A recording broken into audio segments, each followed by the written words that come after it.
Why does the power system always strain when the temperature soars? It's our electricity grid system, which was not designed for today's demands. Matthew Cordero, former chief executive of two power companies, warns the system is at risk. We are nowhere near where we have absolute certainty that we can avoid a major outage or a disturbance. It's not that it's going to happen every day, but indeed there's a strong possibility that could occur. When the heat is on and air conditioners are on full blast to fight it, power demand can overburden circuits and transformers that allow electricity to travel from power plant across transmission lines and to your home. The circuits, the transformers, they don't have the time to cool down, so they get overloaded. And an overloaded circuit could cause an outage. President Obama, aware of the problem, last year committed $3.5 billion in stimulus money to modernize the grid. But it's only about 2% of what the power industry would have to invest for a smart grid.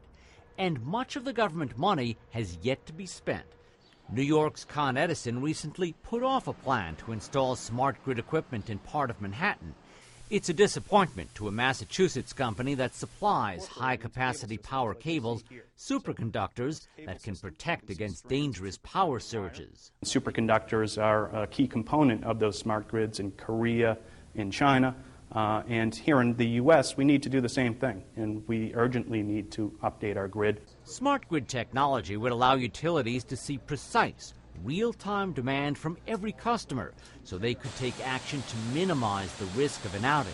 But most power companies have only just begun such an upgrade. In fact, the North American Electric Reliability Corporation says two regions are especially vulnerable this summer.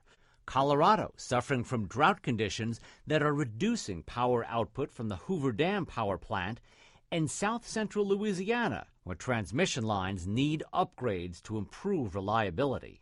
Power companies have boosted infrastructure spending in recent years, but the bottom line is that the nation's utilities remain vulnerable to outages, especially when people need power the most.